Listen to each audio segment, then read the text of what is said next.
औज़ुबिल्लाहिमिनश्शैतानिर्रजीम बिस्मिल्लाहिर्रहमानिर्रहीम।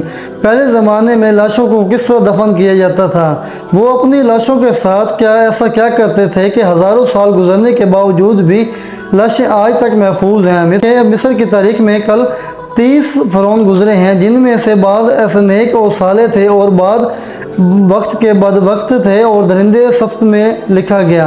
इन तमाम फ़रौनों में से सबसे बड़ा जाबिर और ज़ालिम फ़रौन वो फ़रौन था जो हज़रत मूसा अलैहिस्सलाम के दौर में था, जिसके ज़िक्र कुरान पाक में भी मिलता है। इस फ़रौन ने खुदाई का दावा किया था और मुसलमानों को अपने जुल्म और सितम से भी सताया करता था। दोस्तों, मिस्र की कौम में अगर कोई बादशाह मरता था तो इसे मरने के वाले बादशाह को एक ख़ास तरीके से दफन किया जाता था।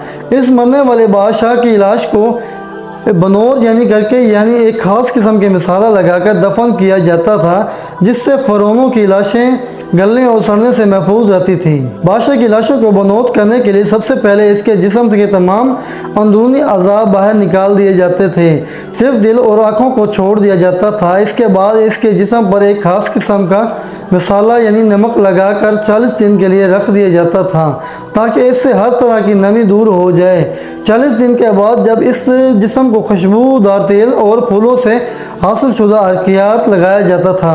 खुशबूदार अर्कियात लगाने के बाद जिस्म को कपड़ों के इसमें लपेट दिया जाता था और कपड़ों को पट्टियों में इसको मजबूती से जोड़े रखने के लिए इन पट्टियों के ऊपर एक ऐसा लेसदार मादा लगाया जाता था कि इसके बाद इस जिस्म को एक लम्हे संदूक में रखकर इसको बंद कर दिया जाता था। लेकिन बाद दफ़ा संदूक में बनोत यानी शुदा जो कि लाशें थी जिस्म भी रखे जाते थे। संदूक को बंद करने के बाद इस संदूक में मरने वाले शख्स की तस्वीर बना दी जाती थी। संदूक को मुख्तलिफ रंगों से सजा दिया जाता था।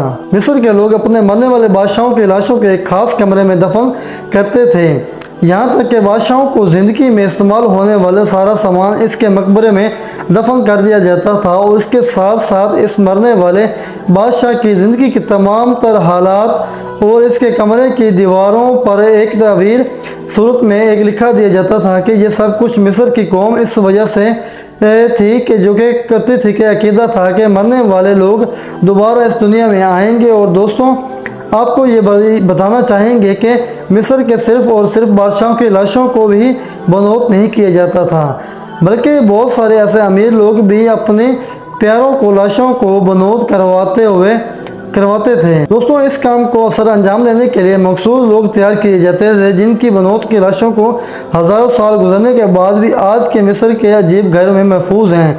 मिस्र के लोग इंसानों की लाशों को बनोत करने में साथ जानवरों को भी लाशों को भी बनोत किया जाता था, जैसा कि बिल्ली, शेर, कौवा, बंदर की लाशें।